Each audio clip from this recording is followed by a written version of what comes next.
Welcome to Newsmakers. I'm Tim White alongside my colleague, 12 News Politics editor Ted Nesi, and here to talk about that upcoming election and what feels like has been an avalanche of elections lately is Secretary of State Nellie Gorbea. Secretary, it's good to see you. Thank you for joining us. Thank you so much. All right, so I want to start with what people need to know right off the top. For people voting by mail, they would have already had to request their ballot. That deadline is passed. When do mail ballots need to be in the mailbox to get to the Board of Elections, and what are other key dates? So we recommend that you get the mail ballots back to us as soon as possible. I should say back to the Board of Elections, which is where they're going. If it's, the Thursday or Friday before the election, at that point, I'd say drop it in one of the election drop boxes that the Board of Elections has installed throughout the 39 cities and towns. And you can actually find the one that's closest to you by going to vote.ri.gov.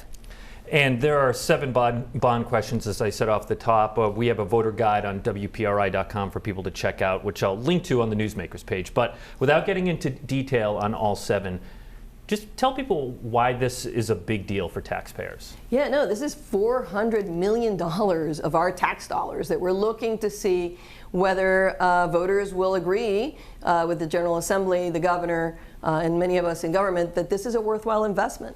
So these are investments in education, in the environment, in affordable housing, in infrastructure. There's a lot on that ballot, and I think it's worthy of voters going out and exercising their right to vote. I don't think the topic of election administration has ever been in the news as much as it has been in recent months. And, every time we do a story related to anything about how elections are run, we hear from a large number of viewers who don't trust the process. And yes, there have been investigations. There's no sign there was major voter fraud in the presidential election. But at the same time, these people feel that way. I'm sure you've reflected on where that has led us as a country. Do you think there's anything that can be done to try to build more trust across political parties, across the spectrum in how elections are run? Yeah, absolutely. As Secretary of State, I've worked really hard to try to make sure that Rhode Islanders understand that we have been able to deliver safe and secure elections during this pandemic. And so I think it's a question of communicating. Anytime anybody comes to me with a doubt, I walk them through the process. I encourage them to work as poll workers or to go down to the Board of Elections and watch these processes unfold. You've been there in the room. It's an open and transparent process. I can't speak to other states. I can speak to the state of Rhode Island, and I tell Rhode Islanders every single time that they can trust their elections. What do you make of that distrust, though? I mean, when Ted tweeted out that you were going to be on the show, there were people that tweeted back at him, when are you going to ask her to stop the mail? I'm paraphrasing, but stop the mail ballots. And, there are a lot of people, a good chunk of people that just do not trust the mail ballot process. Why do you think that is? I think there's a lot of misunderstanding about what is going on in mail ballots. The people see stories on the news in other states, and they confuse it actually with what's going on here in Rhode Island. The best, I think, counteraction to all of this doubt is to encourage people to step forward and learn and be a part of the process. It's an open and transparent process we are delivering, and you can absolutely trust the security and the safety of these elections. But the mail ballot rules around were changed during the pandemic first of all, applications have sometimes been mailed out proactively to people, not mail ballots. Sometimes people think the ballots are going out, but the applications have gone out to people proactively, and the witness signature requirement has been waived. It does seem like that is one of the key concerns some folks have about the security of mail ballots. Do you think those changes should be permanent? Should applications always go out proactively? Should the witness signature requirement never come back? Or do you think that's only for the pandemic? No, I think that the way we're running elections is a really great way, because it has opened access to the ballot box while we're able to secure the integrity of every vote. Like any changes, sometimes, people have doubts. It's a question of making sure that we educate the public as to what are all the safety checks. Those 2 signatures and notary are not the safety check on the election. In fact, they're not in most states other than Alabama. So when we changed that during the pandemic, we actually joined the mainstream of other states in terms of ballot security. As Ted pointed out, the pandemic prompted a bunch of changes in how we vote, and those were done through executive order. To make them permanent, it will take the General Assembly to codify them into law. You touched on a couple that Ted asked you about, but what are you asking for them to do this session, and have you talked to House and Senate leadership about it? We're in the process of putting together our legislative package. Thankfully, we've gotten a lot done over the last 5 years, so I don't have a lot of big asks left other than getting rid of the 2 witnesses and the notary requirement. We did pass early in-person voting last year. That's here to stay, 20 days before the election. We did online voter registration, automated voter registration. We've done new voting machines, so electronic poll books. So there's not a lot left, actually. Speaker, Senate President, you talked to him about it? We're in the process of setting up those meetings. All right. So I want to ask you about your future, because that was something people wanted us to ask about, because you've been seen as a potential candidate for governor in 2022 on the Democratic side.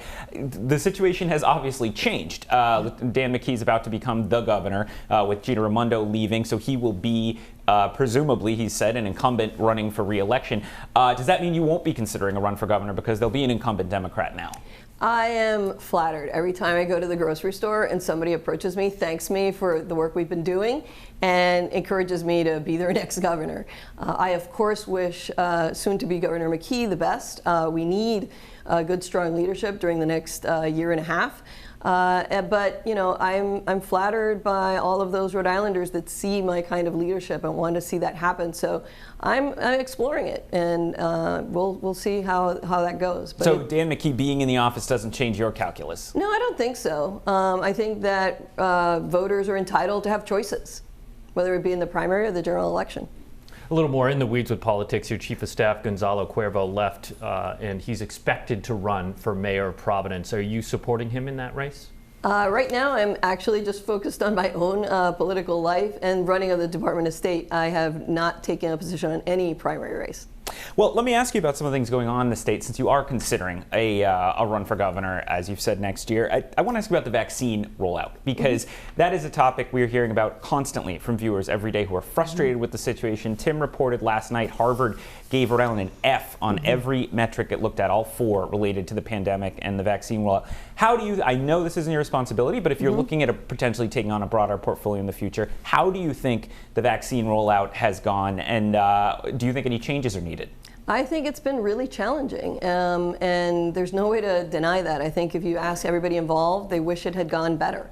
The challenge now is improving really quickly. Now, with the Biden administration in place, the biggest thing that we could have is more supply of the vaccine. If we had a supply for everybody, the rollout issues wouldn't be as grave. But we don't, and so we need to fine-tune this as we go along and involve everybody. Not pointing fingers, but saying, how can I help? What at the state level do you think didn't go well? You talk about the supply, that's an issue more at the federal level, but when we look at the report card for Rhode Island that Ted referenced, what at the state level do you think maybe could have been a little smoother? I think that there has been a challenge in communicating to people, what exactly is the availability and how can they sign up. I think there's been a lot of confusion, and I know because I've had older people ask me, I've signed up in different places, I'm not really sure where I'm supposed to go. I was able to sign myself up, but not my spouse. That kind of confusion at this time is very, very challenging. And I know that the good people at the Department of Health are working on it. One concern we've also heard is lack of outreach to the Latino community. You are the first Latina elected statewide in Rhode Island, so you have deep roots in that community. What do you think specifically about, of course they've done the targeted rollout of vaccines in Central Falls, which is majority Hispanic, but how do you think it's gone in that community specifically? So I was just actually last weekend with Mayor Rivera looking at one of the vaccination clinics. And the new mayor in Central Falls. I'm sorry. The mayor in Central Falls, Mayor right? of Central Falls, yes, Mayor Maria Rivera. And I was very impressed with their system and their rollout. It seems to be going very, very well. People are very happy that I got to speak with. Redistricting is set to gear up in the next couple of years. You can, sort of codify the timeline here if you want, but you were involved in that, if I remember right, 2 decades ago. Do you think we're going to see, the state will see further gains in the number of Hispanic, Latino, that population, and will that, do you think, reflect in the those who run for office? I think you've seen a remarkable sea change both in women and people of color running and gaining elected seats. And I think that's really good for the state and makes us a model for other states as well. So I absolutely see those gains as continuing. You know, there's also a subtraction side of redistricting this year, which is will Rhode Island lose a congressional seat? I'd say every study I've looked at, every expert I talked to says they think it's very, very likely Rhode Island loses a seat, that we're not going to know till those numbers come out. Is that your current expectation? You know, I'm cautiously optimistic. I wouldn't be an elected official if I wasn't so. I hope that we can save that second congressional seat. But you're also a realist. Do you really you hope, but do you think it'll happen? You know, it's hard to say because the census was such a debacle at the federal level. So it's very difficult to know what's going to happen. I want to go back and pivot to mail ballots again. And just one thing, somebody who's not in it all the time, I report on it, but one question I had before the show was, are mail ballots more expensive? In other words, you know, you think about the postage that has to go on it, but you're not only doing all the extra mail ballots that you had to do this year because of the pandemic, and I believe you received some federal funding to help out and all of that, but you also still have to run the regular in-person election. You talked about at the beginning of the show, you put the drop boxes at all the different locations to make sure people had more places to drop those mail ballots off. So at the end of the day, when you're doing the ledger, are mail ballot elections more expensive? They're actually not more expensive, but right now we're running, yes, multiple systems. And I think one of the conversations that the state has to have is, if we're going to have, like we did in November, a third of the electorate voting from home, does it make sense to have as many polling locations fully staffed on election day? If people are going, if 2/3 of the voters are going between voting from home or early in person, certainly we probably don't need as many polling locations on election day. I wanted to ask about something in your previous life. Before you were secretary, you were at Housing Works Rhode Island, and I used to interview you about housing issues all the time. And I'm sure you still think about them sometimes. We've seen an extraordinary run-up in the housing market in Rhode Island, especially during the pandemic. I looked yesterday, the realtors say the median price of a single-family home is now $325,000, less than 2 months' supply of housing on the market. As someone who's thought about that in your previous life, and now someone who's thinking about potentially running statewide, I'm curious, what do you think should be done to try to make it more affordable for more middle-class, working-class families to find a house without these crazy bidding wars? Yeah, no, affordable housing is a key issue for the economic development and growth of this state. That was palpable before, and it is going forward. The bond issue that we have is one of those solutions, right? Question 3 will provide $65 million for the development of affordable housing. And yes, that's part of the solution. Yes, a line item for the development of affordable housing.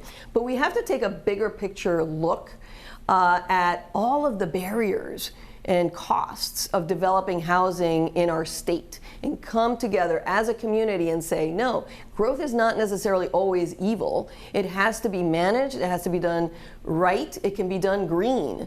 But we have to have growth in this state. And so I think we need a community conversation on all of the barriers that raise the price and the complexity of building housing in the state as a way to get to more affordable homes for workers here in Rhode Island. One final question before we go. It wasn't lost on me in your answer talking about the vaccine rollout. You said that, you know, communication of what things are and what they will be hasn't been so great. And until this week, we have not been able to ask the governor any questions because she has been under wraps since December 22nd, if I remember the date right. And I wonder if you think that her lack of answering questions maybe got in the way of that communication about the vaccine. I think that might have been part of it for sure, because people were used to seeing her as the face of the vaccine rollout and the pandemic crisis. But it goes beyond that. I think there could have been better communication of the plans just by the regular staff that was there. All right. Secretary of State Nellie Gorbea, thank you so much for joining us on the program. And like you said, there are 7 bond questions for you to take a look at. That's a lot to digest. We have a voter guide on WPRI.com. When we come back, that interview I talked about with Governor Gina Raimondo, our Kim Kalunian, and Patrick Anderson from the Providence Journal met up with the governor outside the State House. We'll bring you that on the second half of Newsmakers. Okay, Ted, we talked about it briefly at the end of the first half, but as I referenced, the last time the governor answered reporter questions was before Christmas, December 22nd. This past week, that changed. 12 News reporter Kim Kalunian and Patrick Anderson from the Providence Journal caught up with the governor outside the State House. Let's take a listen to some of that exchange. Today, actually, I was at the state's vaccination site in Cranston. I know folks are frustrated with the pace of vaccinations, but our strategy is working, and you can see that because hospitalizations have been dropping like a rock. So, and as we get more supply, we will do more vaccinations. But right now, we have decided to prioritize older folks and high-risk folks. That's what Dr. Alexander Scott has said to do, and so we're doing that. And Rhode Island's actually doing very well relative to other states in terms of people being fully vaccinated with the 2 shots. Having said that, we're going to keep working to make sure it goes faster and faster. And I think a few weeks from now, you'll see several state-run mass vaccination sites up and running, like the one in Cranston, the one at the Dunk. I think you'll see us starting to make it available to all people over 75, and then a few weeks after that, all people over 65.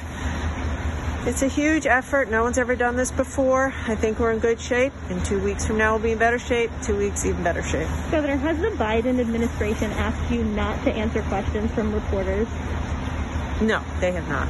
So why then have we not seen you at the press briefings? You were there every week taking our questions. Why has that changed? Yeah, because I felt it was appropriate in this transition to let Lieutenant Governor McKee step out in front. By the way, he's doing a great job. We talk every day, if not more than once a day.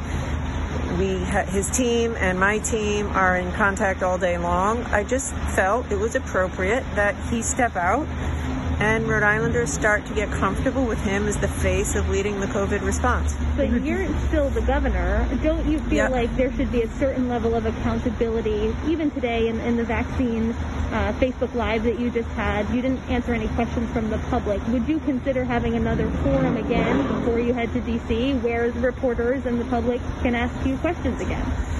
I think this is appropriate. My day-to-day hasn't changed. I love this state. I'm working 7 days a week to do my best to keep the state safe. I'm about to go run a meeting on the whole of government state response. I ran a vaccine meeting earlier. But like in any transition, it's time to transition. So day to day, I'm doing the job as I always have. In terms of a public face, I thought it was important that he go ahead and do that. Governor, do you regret not letting the lieutenant governor or inviting the lieutenant governor to participate more, to take a heavier load in the weeks leading up to the winter, when you knew that there was a possibility that you might leave for Washington? Let him get his feet wet a little more and know a little bit more about how this works. Yeah. Look, as I said, he is getting up the curve very quickly. He begins every morning at 8 a.m. with a call with my team. He is drinking from a fire hose, to be sure, but he's doing a great job, and his team is up for the task. And by the way, I'm here to do whatever he needs. So no, I'm not concerned. Actually, by the way, we're in a good place. From the fire, maybe if you eased him in a little bit more last year, he wouldn't have to drink from the fire. I know from my own experience, when I had several months of transition, it's just the way it is. It's the way it is for any new governor. He's doing a great job. He's working his tail off. I have confidence in him. And thankfully, Rhode Island's in a good spot. 3% test positivity. Hospitalizations dropping every day. Thank God the end is in sight. Vaccines coming online. So, listen, I'm confident. I really am very confident. I wanted to ask about sort of the percentage of your time that you're spending on the day-to-day issues of the state, but also I've got to assume you're preparing for your new role. How much is that bleeding into your duties as governor? Yeah. So I can tell you, I'm working as hard as I ever have as the governor. So my day-to-day hasn't changed that much. And I owe it to the people of Rhode Island to do that, to work as hard as I can until the moment I'm no longer the governor. That's what I'm doing, and that's what I intend to do. And did we give too much deference to CVS and Walgreens to do the nursing homes? And maybe should we have taken a little bit of a stronger hand in that effort? That is an excellent question. So here's what I feel about that. It made sense to rely on CVS and Walgreens because they have an infrastructure. They have the pharmacy infrastructure, and we want to be where people are. You know, CVS, Walgreens is in the community, so we wanted to be in the community and meet people where they are. Having said that, there's been too many bumps in the road. In fact, to your point about working, on Sunday, I called, the folks at CVS to say this isn't going the way we need it to go. It's getting better, and I think it will get better. There are kinks. They are committed to working out the kinks with us. And, I still think it was the right decision because, like I said, in a month from now, when we're trying to vaccinate the whole population, I think the retail pharmacy will be the way to go. But we have some work to do to get it to where it needs to be. One more. The GOP is calling on your Director of Administration, Brett Smiley, to resign, partially due to his involvement with campaign fundraising for his run for mayor. Have you had conversations with Brett Smiley about this, and do you plan to keep him on for the duration of your term? I have not. In fact, this is the first I'm hearing about that. I think Brett is a fantastic head of DOA. He is an excellent public servant, and I think Rhode Island's lucky to have him. Did he make a mistake by meeting with Ed Cotugno, who was involved with the Mattiello campaign in 2016 while in office as Director of Administration? So those details you should take up with him. What I can say is he's done a terrific job, and he needs to decide, how long he would like to stay. But I think Rhode Island's lucky to have him where he is.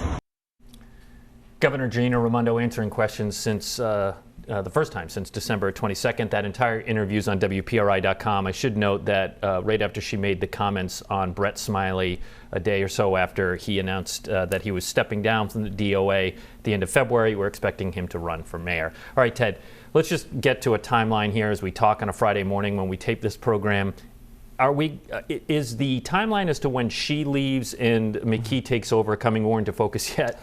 Oh, to some extent. It's up to the U.S. Senate, and nobody ever wants to make bets on the future course of the U.S. Senate. Sure. But I think right now the operating assumption is that she will get a confirmation vote sometime in the week of February 22nd. And I think, we're taping this Friday morning, Tim, and it looks like the impeachment trial is going to wrap up fairly quickly. That had been a wild card if that had continued on. And then the Senate does have a break next week, a recess. They don't like when we say break because they're like, we're working hard at home, but it's kind of a break. They won't be in Washington. So I think the week of February 22nd looks like a safe bet now. But again, things are so strange. I wouldn't put money on it. All right, so as the dominoes fall with that, whenever the date is, the list of lieutenant governor applicants came out this week. Of course, normally LG is voted in. This is an application process because of what's going on.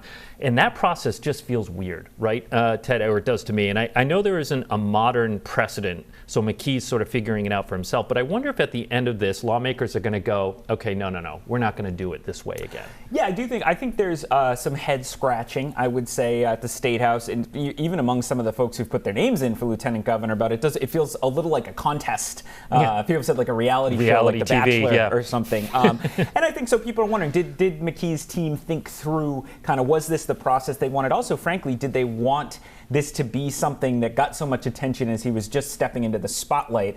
But I also think they've kind of made their bed with this process, and now they have to interview people. They have to figure it out. They're taking additional applications. They've said they have about 60 people so far. So I think this is the process they have, and I do think there may be some review of how are we going to do this in the future.